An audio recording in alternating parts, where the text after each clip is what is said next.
하나님의 말씀 히브리서 7장 22절부터 25절까지 다 같이 읽겠습니다. 이와 같이 예수는 더 좋은 언약의 보증이 되셨느니라. 저희 제사장 된 자의 수요가 많은 것은 죽음을 인하여 항상 잊지 못함이로되 예수는 영원히 계심으로 그 제사 직분도 갈리지 아니하나니 그러므로 자기를 힘입어 하나님께 나아가는 자들을 온전히 구원하실 수 있으니 이는 그가 항상 살아서 저희를 위하여 간구하심이니라. 아멘. 22절에서 이와 같이 예수는 더 좋은 언약의 보증이 되셨다라고 말합니다. 여기서 더 좋은 언약은 예수님께서 친히 그 몸을 찢으셔서 흘리신 피로 세우신 새 언약을 말합니다. 자, 9장 16절 17절 유언은 유언한 자가 죽어야 되나니 유언은 그 사람이 죽은 후에야 견고한즉 유언한 자가 살았을 때에는 언제든지 효력이 없느니라. 여기에 유언이라는 단어가 많이 등장하는데 이 유언이라는 단어와 7장 22절에서 언약이라는 단어가 동일한 헬라어 단어가 사용되었습니다. 따라서 예수님께서 이 땅에 오셔서 친히 십자가에 달려 죽으시고 그 흘리신 피로써 새 언약을 세우셨고 또 죽으심으로 새 언약을 견고케 하셨다라고 말합니다. 자, 누가복음 22장을 다 같이 보시겠습니다. 누가복음 22장 19절 20절 또 떡을 가져 살해하시고 떼어 저희에게 주시며 가라사대 이것은 너희를 위하여 주는 내 몸이라 너희가 이를 행하여 나를 기념하라 하시고 저녁 먹은 후에 잔도 이와 같이 하여 가라사대 이 잔은 내 피로 세우는 새 언약이니 곧 너희를 위하여 붓는 것이라. 예수님께서 제자들과 함께 유월절 만찬을 하시면서 떡을 주시고 또 잔을 주시면서 이 잔은 내 피로 세우는 새 언약이라 곧 너희를 위하여 붓는 것이다 라고 말씀합니다. 즉 얼마 후에 예수님께서 십자가에 달려 죽으시면서 그 몸을 찢으시고 그 피를 흘리심으로써 새 언약을 세우실 것을 말씀하신 것입니다. 자, 또 고린도전서 11장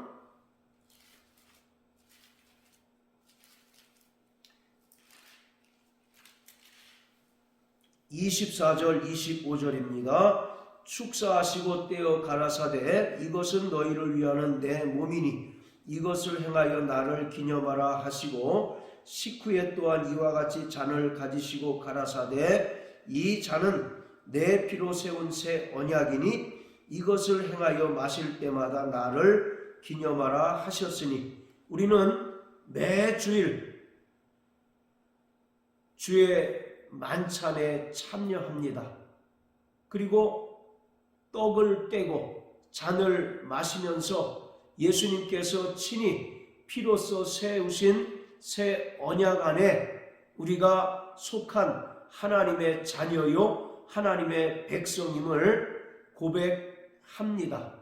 이처럼 예수님께서는 멜기세덱의 반차를 따라 이 땅에 큰 대제사장으로 오셔서 친히 십자가에 달리심으로 그 몸을 찢으시고 그 피를 흘리셔서 새 언약을 세우셨고 또 새 언약을 견고케 하셨습니다.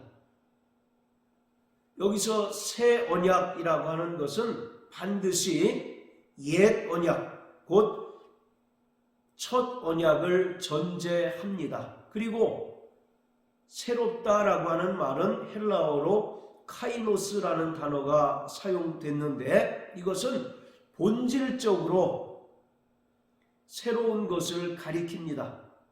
물리적인 새로움이 아니라 본질적으로 변화된 새로움을 말합니다. 즉 2023년이 지나고 2024년 새해가 왔다 할 때 이 새롭다는 것은 어떤 시간적인 물리적인 새로움이지만 우리가 예수님의 은혜로 말미암아 구원받고 성령으로 거듭난 것은 본질적으로 변화된 새로운 피조물이 된 것을 말합니다. 그래서 고린도후서 5장 17절에 보면 보라 이전 것은 지나갔으니 이제 새 것이 되었다라고 할 때 이 새 것이라고 하는 말은 본질적으로 새롭게 된 것을 가리킵니다. 따라서 새 언약이라고 하는 것은 하나님께서 이스라엘 백성에게 주셨던 첫 언약, 곧 옛 언약과 본질적으로 다르다는 것을 말하고 있습니다. 첫 언약이 무음하고 또 첫 언약이 약점이 없었다면 하나님의 아들 예수께서 이 땅에 큰 대제사장으로 오셔서 십자가에 달려 죽으심으로 그 피로 새 언약을 세우실 필요가 없었겠지만 첫 언약에 치명적인 약점이 있고 또 흠이 있었기에 하나님의 아들 예수께서 이 땅에 오셔서 그 피로 새 언약을 세우셔야만 했던 것입니다. 자, 히브리서 8장 7절부터 10절까지 다 같이 읽겠습니다. 저 첫 언약이 무음하였다면 둘째 것을 요구할 일이 없었으려니와 저희를 허물하여 일렀으되 주께서 가라사대 볼지어다 날이 이르리니 내가 이스라엘 집과 유다 집으로 새 언약을 세우리라. 또 주께서 가라사대 내가 저희 열조들의 손을 잡고 애굽 땅에서 인도하여 내던 날에 저희와 세운 언약과 같지 아니하도다.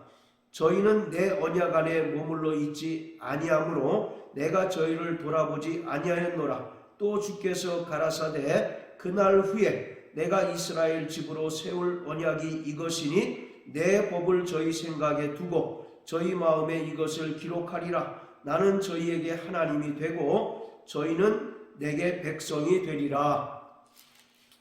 7절에 보면 첫 언약이 무음하였다면 둘째 것 곧 새 언약을 요구할 일이 없었을 것이다 라고 말합니다.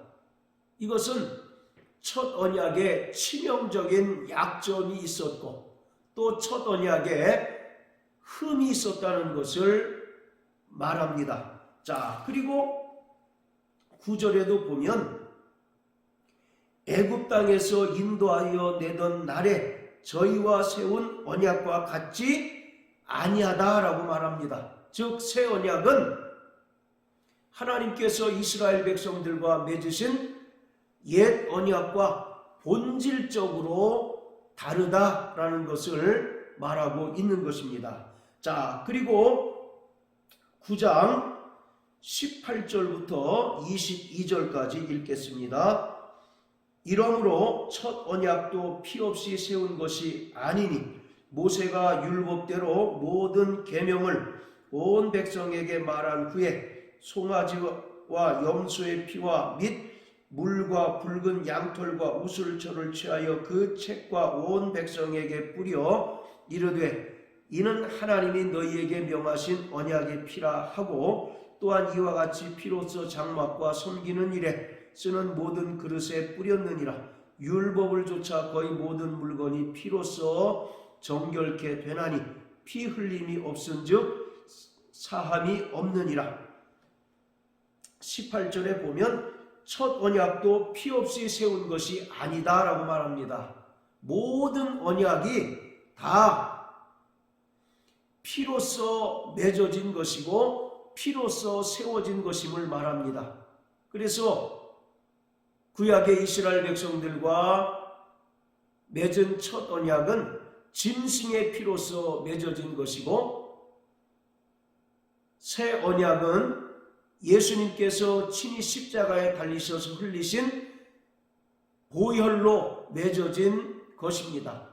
이처럼 모든 언약이 피로써 맺어졌지만 첫 언약이 흠이 있고 또 치명적인 약점이 있었기에 하나님의 아들 예수께서 이 땅에 큰 대제사장으로 오셔서 피 흘리심으로써 새 언약을 세우셨고 또 새 언약을 더욱더 견고케 하셨습니다. 자, 히브리서 10장 1절부터 4절까지 다 같이 읽겠습니다. 율법은 오는 좋은 일의 그림자요 참 형상이 아니므로 해마다 늘 드리는 바 같은 제사로는 나오는 자들을 언제든지 온전케 할 수 없느니라. 그렇지 아니하면 섬기는 자들이 단번에 정결케 되어 다시 죄를 깨닫는 일이 없으리니 어찌 드리는 일을 그치지 아니하였으리요. 그러나 이 제사들은 해마다 죄를 생각하게 하는 것이 있나니 이는 황소와 염소의 피가 능히 죄를 없이 하지 못함이라. 율법은 장차 오는 좋은 일의 그림자요 참 형상이 아니다라고 말합니다.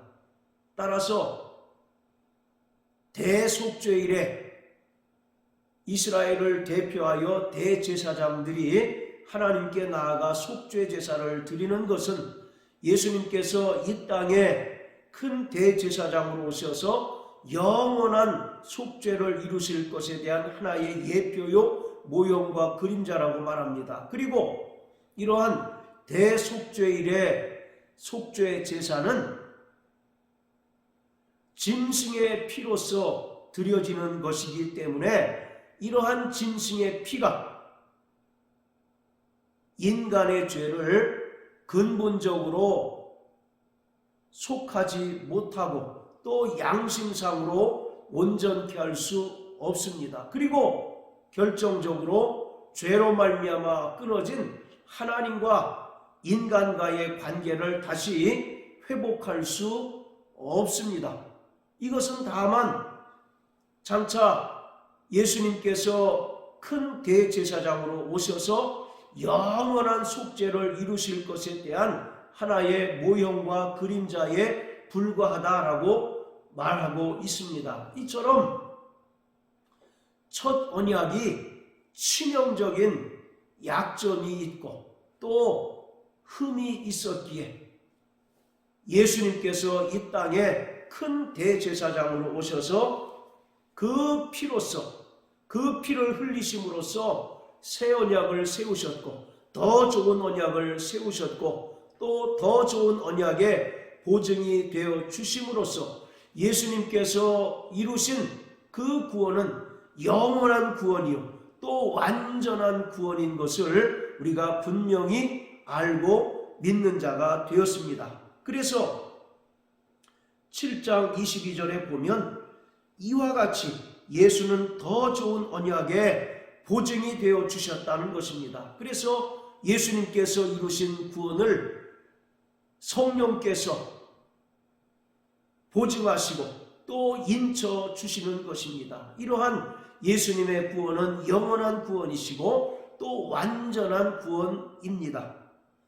자, 23절 24절에 보면 저희 제사장 된 자의 수요가 많은 것은 죽음을 인하여 항상 잊지 못함이로되 예수는 영원히 계심으로 그 제사 직분도 갈리지 아니하나니. 구약의 제사장들과 대제사장이 그 수요가 많은 것은 그들이 영원하지 않기 때문인 것입니다. 그리고 영원하지 않기 때문에 그 제사 직분도 계속해서 갈리지만 예수님께서는 영원한 대제사장이시며 큰 대제사장으로서 그 제사 직분도 갈리지 않는다라고 말합니다. 그리고 25절에서 그러므로 즉 예수님께서 영원한 대제사장이시고 또 큰 대제사장이시므로 자기를 힘입어 하나님께 나아가는 자들을 온전히 구원하실 수 있고 이는 그가 항상 살아서 저희를 위하여 간구하시기 때문이다 라고 말합니다. 즉 예수님께서 십자가에 달리셔서 흘리신 보혈을 믿는 자들을 구원해 주실 뿐만 아니라 구원받은 성도들이 최종적인 구원, 즉 영화의 구원에 이를 때까지 예수님께서는 우리를 위하여 간구하심으로 말미암아 우리가 영원한 구원에 이르도록 우리를 인도하시고 또 보호해 주신다는 것을 말하고 있습니다. 자, 로마서 8장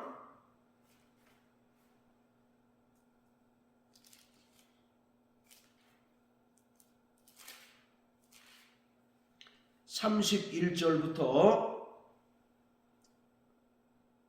34절까지 읽겠습니다. 그런즉 이 일에 대하여 우리가 무슨 말 하리요? 만일 하나님이 우리를 위하시면 누가 우리를 대적하리요?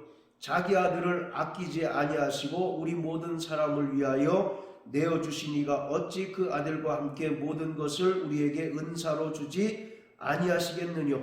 누가 능히 하나님의 택하신 자들을 송사하리요? 의롭다 하신 이는 하나님이시니 누가 정죄하리요?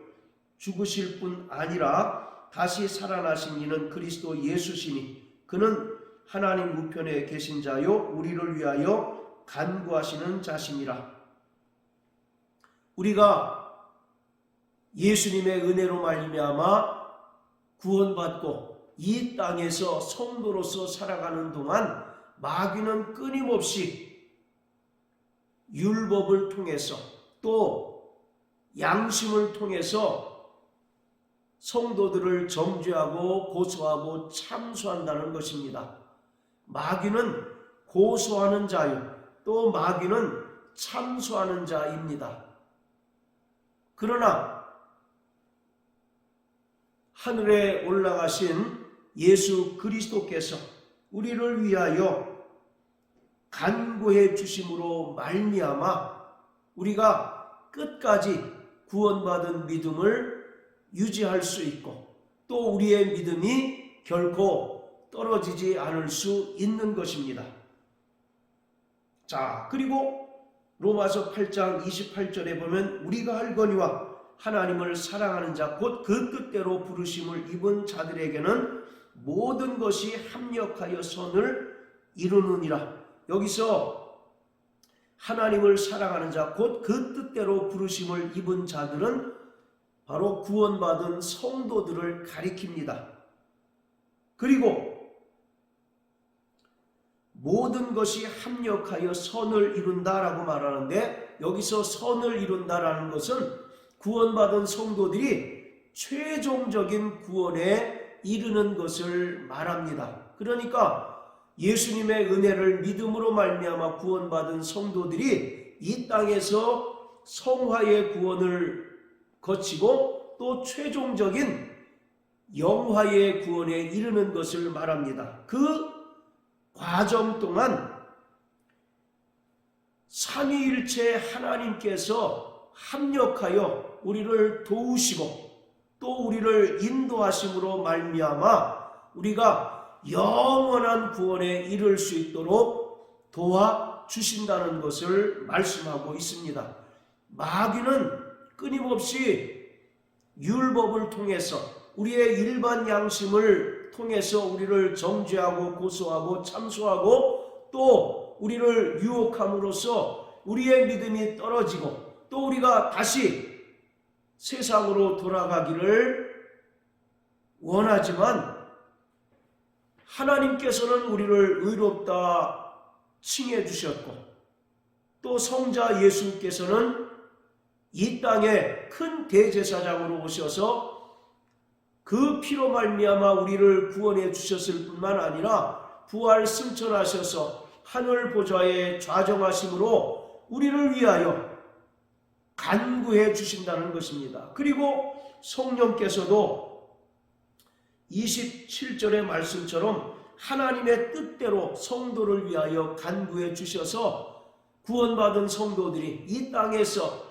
하나님의 뜻을 깨닫고 또 하나님의 뜻대로 살아가도록 인도하시고 날마다 하나님께서 그 아들 예수 그리스도를 통하여 베풀어 주신 그 은혜로 말미암아 세상을 이기며 모든 죄의 유혹을 이기고 또 마귀의 정죄로부터 벗어나 정말 죄로부터 자유하며 평안한 가운데 영원한 구원 또 완전한 구원에 이를 수 있도록 도와주신다는 것입니다. 이처럼 예수님께서는 이 땅에 큰 대제사장으로 오셔서 친히 십자가에 달려 주심으로써 그 피로 새 언약을 세우셨고 또 하늘로 올리우셔서 영광의 보좌에 좌정하셔서 구원받은 성도들을 위하여 간구해 주십니다. 그렇기 때문에 그는 우리의 영원한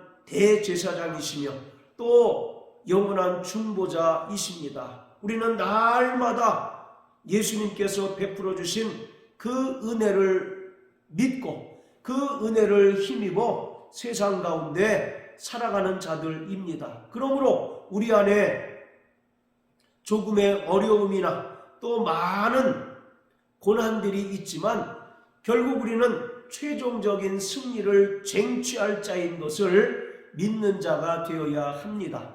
요한복음 16장 33절에 보면 내가 너희에게 이것을 기록하는 것은 너희로 평안케 하려 함이라. 너희가 세상에서 환난을 당하나 담대하라. 내가 세상을 이겼노라 라고 말씀하고 계십니다. 우리는 예수님께서 이미 이겨놓은 싸움을 싸우고 있는 것입니다. 그러므로 우리는 날마다 우리를 위하여 간구하시고 또 우리를 위하여 하나님의 뜻대로 간구하시는 성령님의 도우심으로 말미암아 우리는 날마다 승리하고 또 영원한 구원을 향하여 날마다 나아가는 자들입니다. 그러므로 사랑하는 성도 여러분, 일평생 큰 대제사장으로 오셔서 우리에게 구원을 베풀어 주셨고 또 하늘로 올리우사 우리를 위하여 간구하시는 예수님의 은혜를 믿으시고 일평생 믿음으로 살아가는 저와 여러분들 되시기를 예수님 이름으로 축복합니다. 할렐루야.